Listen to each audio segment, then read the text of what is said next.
They said Chicago would not survive the night, and after what we saw at the United Center this past Saturday, they might be right. AJ Lee is back on top. Seth Rollins has returned from the grave to hunt Logan Paul and Division, and the mystery crate finally opened to a reaction that, well, let's just say wasn't what Triple H expected. All right, I'm Kyle. This is Pro Wrestling Escape, and today we are dissecting the chaotic Elimination Chamber of 2026. If you thought the road to WrestleMania 42 was predictable, Saturday night just threw a massive wrench in the entire machine. Let's talk about it.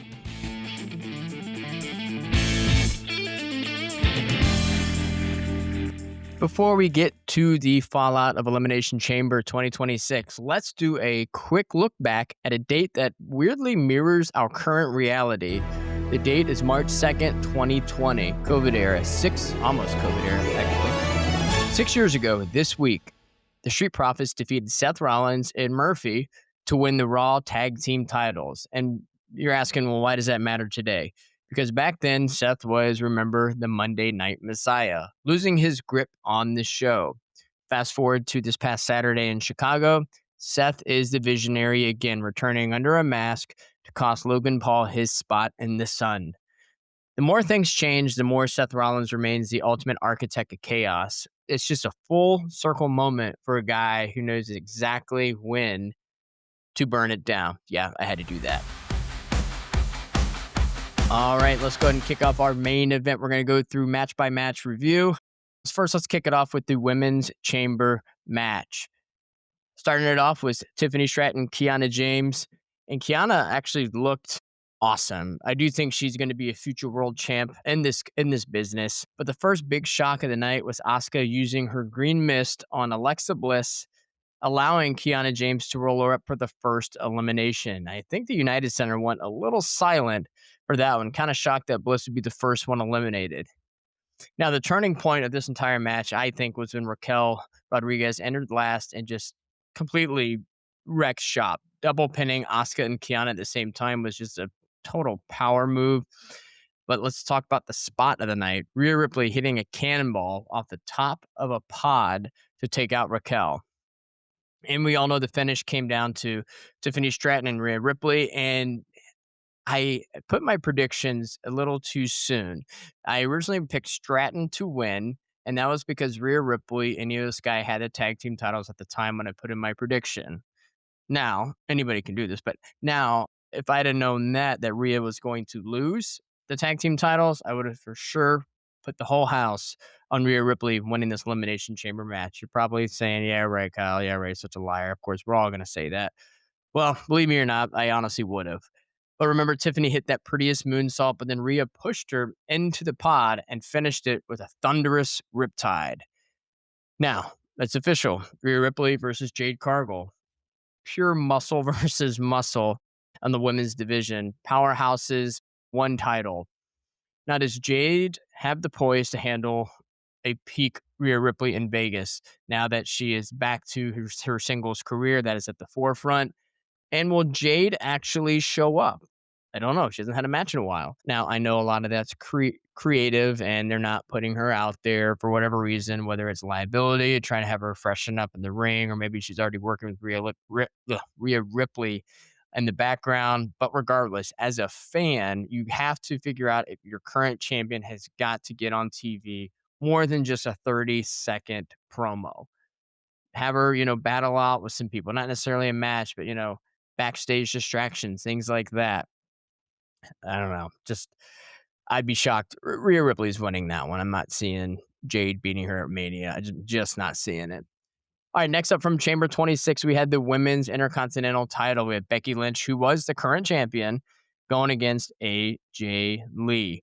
Now, this is AJ Lee's first singles match, I believe, in 11 years. And I don't think she really showed any ring rust. I was a little nervous.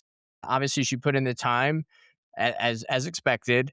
But the psychology here was brutal.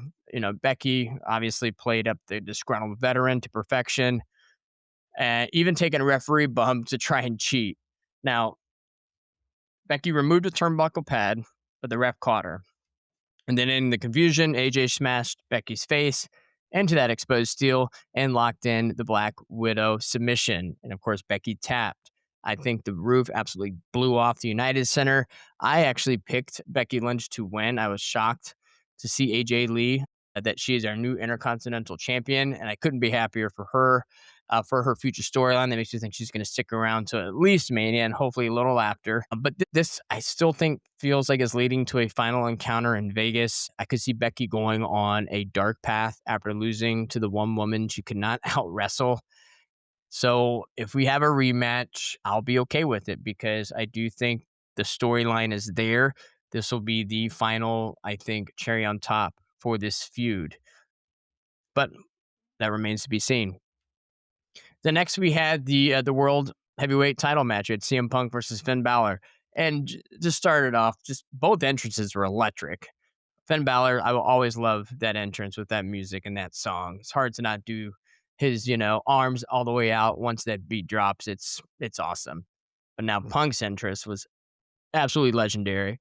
90s bull intro. I mean, I'm a millennial. I'm 37 years old, right? So just hearing that, man, that just unlocked a lot of core memories just hearing that song. But the match itself, I thought was fantastic. I give CM Punk a lot of crap with his recent matches, just kind of not being great, but I also have to consider who's on the opposite side of him. So obviously him and Jey Uso, absolutely awful in the ring together. I don't think they had any kind of camaraderie or just it just was not good. Now replace Jay with Finn Balor. I thought it was pretty damn technical and pretty damn good. And then you had Finn targeting Punk's midsection, which we all know that caused the champ to bleed from the mouth. And the finish, Finn went for the coup de grace. Punk caught his leg midair and transitioned into a sharpshooter, which that was awesome to see. And Punk's he's evolving a little more in the ring, and usually these veterans they kind of stick to their guns, but it's nice to see some new move sets out of there. But Punk immediately followed up with the GTS for the 1, 2, 3. So that means CM Punk is locked in against Roman Reigns for WrestleMania. Finn Balor takes another loss.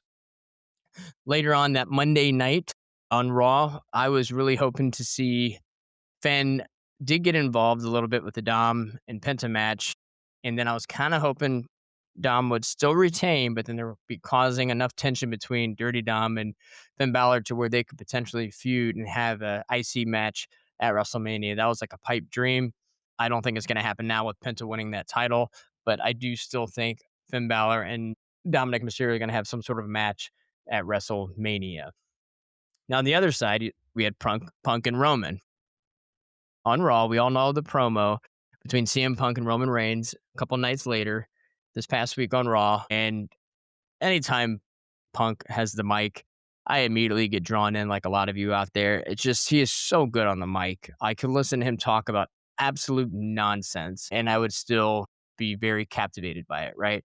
And just that one last line he dropped on Roman, you know, I'm going to bury you next to your dead father or whatever that line was. I mean, I saw so many clips on Instagram of other content creators like, with their reaction videos, and man, I should have had a camera on myself. Like I immediately was like, "Holy shit!" He said, "What?" And this happens a lot in reality and wrestling with the reality of kind of blurring the lines right between what's real and what's not, and yeah, I'm sure they had a talk backstage. Hey, you cool with mentioning this? At least I hope. But I'm sure we'll see something on the next season of Unreal saying, "Oh, it was actually real." Kind of make it seem like it was actually real and it's going to be real beef, that kind of thing. But regardless, that line was insane. And just as soon as he said that line, he hightailed out of there, which rightfully so. I would have too, with Roman being the one that I'm saying that to. All right, so let's go to the men's elimination chamber, the main event. So the chaos of this elimination chamber match for the men, Logan Paul was the MVP until the masked man appeared. Security grabbed, one masked man, but then another snuck in and hit a stomp on Logan. Obviously, that was Seth Rollins making his shocking return from injury. And just when you thought, Cody was gonna win, Cody did his move on Logan. Drew McIntyre jumped in to the rail, hit Cody with the title belt, and left him down on the ground. Orton hit an RKO on Cody to win his 10th Chamber, which I think is a record. But so we have Randy Orton versus Drew McIntyre, battle of what I like to call the psychopaths. But keep your eyes on Cody. Later on the post show for Elimination Chamber 2026, there Nick Aldis went out and said to Drew McIntyre there's a rematch between him and Cody for Drew's title on SmackDown. So I think it's pretty obvious at this point. I think Cody is going to beat Drew, and that'll set up Cody versus Randy at WrestleMania. I'm not a big fan of having two faces going against each other, especially at the grand stage of WrestleMania. However, those two are some of the best ever to do it. And if they can pull it off, it would be those two gentlemen. Now, you're wondering, why have I not addressed this mystery crate? Like, why not? So, we all know the crate reveal was Danhausen and the very nice, very evil character that we all know from AEW and also in the Indies. Crate opened, vampire dancers, and a jar of teeth for Michael Cole. Now, the Chicago crowd was polarized to say the least. And was it a swing and a miss? I think where they plugged that in, I think it was a swing and a miss. I think something backstage should have been the reveal. It shouldn't have been in front of everybody right when they did it, because as much as I am a growing fan of Danhausen, I think he's going to do awesome things and be hilarious. And it just was not, the timing was really off. People were expecting, I think, more. It's just a missed opportunity if they really wanted to have something catapult them. I know a lot of people are like, "Oh, what, you wanted to see Chris Jericho come out of the crate?" Yeah, I still I'm against the whole human in a crate. I'm sorry. I'm a realist sometimes, and I'd like to think they would have thought a little more as to like, oh, well, if it still was Danhausen, put something like put teeth in a jar in the reveal, or put Jericho's old highlight reel in there, like almost like accessories alluding to the fact who the wrestler would be. Because as I get older, I get a little more critical. That's fair, right? We all are. And it's our opinions. But I just think putting a human in there for weeks at a time, just it's not believable. But I get it with Danhausen. His whole character is based on dark comedy. It'll work. But I will say this: on Monday night, Danhausen, the backstage promo with or segment with Adam Pearce and his demands. Now that was comedy gold. So I'm excited to see him. I hated the actual reveal of it, but I do not hate Danhausen. I absolutely think he's going to thrive in WWE, similar to an R-Truth for comedic relief, but we'll see what they actually do with it. All right, before we wrap this up, I want to go to the most important part of the show, and I have it in there, and that's you, the crowd speaks segment. I asked for your thoughts on Elimination Chamber 2026 on Instagram, and I will say the Escape Crew did not disappoint. So let's go through and see what the world is saying about the Chamber fallout. First up, we have at Glenn James 902. He went on to say that the men's chamber was okay, but I love that Rollins is back, and I do think Danhausen is going to be fun. I'm with you on the Rollins hype. The pop for that stomp was massive. And for Danhausen, you guys already know I'm optimistic if he keeps that very evil energy. And we already know he put that curse on Dom, and Dom lost the title on Monday night on Raw. So I'm excited to see where this character goes as long as they kind of keep up with it. Next up, we had at Ryan Hayes 2131984. Ryan went on to say that it was just okay, but good to see AJ win and Seth back, but otherwise pretty meh. Yeah, Ryan, I hear you. Sometimes these bridge PLEs, if you will, feel like they're just moving pieces around for Mania. But with AJ holding the gold, the mid card got a lot more interesting, I think, for the women's.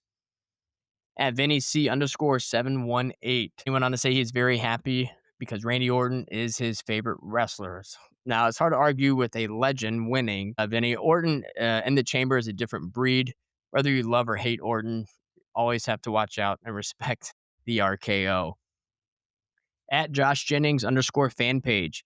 Josh went on to call it a solid show and is very happy to see CM Punk and AJ Lee as champions at the same time. Now, they're the power couple now, right? So they're officially here. Having both of them at the top of the mountain simultaneously is something that we really haven't seen in a little bit. It's a huge nostalgia win that actually kind of feels fresh. Now, I know I say that out loud. I think of, Becky and Seth, but I think the crowd likes these two more and kind of forgot about Seth and Becky. Next, we had at wrestling.with.my.memo or memory, sorry, said Randy Orton winning helped make the event just above average. I think that's a fair assessment. Orton provides that safe pick stability, but without that big RKO finish, we're probably looking at a much more underwhelming show. RKOs just make everything better. Am I right? All right, this next one. At J Will Duel. Mentioned the show needs more hot chicks. All right. Well, this one caught me off guard. So the women's division is deeper than it's ever been right now, whether you want to base it on looks or talent. But with Rhea, Tiffany, and AJ Lee all dominating, the talent level is through the roof, and they don't look half bad doing it. Thanks, J Will Duel. Interesting. All right. Next up, we also had a few more that kept it short and sweet. At Real DH88, we had at Xavier Medina 1996, and at Wrestling Chico, all kept it short and sweet, calling the event such as great, good, and solid in a 7 out of 10. Now, the overall take, the consensus seems to me that while it wasn't a 10 out of 10 match of the year, PLE of the year factory, I do think it helped set the stage for what's going to be a massive 2-night WrestleMania 42 event. So, Elimination Chamber changed everything. We have a new champion in AJ Lee. We have new rivals, old rivals, and a weird guy who I think is a cross between Conan O'Brien and a 1920s horror movie villain. If you enjoyed this deep dive, do me a huge favor, take a screenshot of this episode, share it on your Instagram story, tag at Pro Wrestling Escape. I'm looking to grow the crew, and word of mouth is the only way that we can beat the algorithm. All right, that's it. Escape the ordinary, everybody. Have a great week.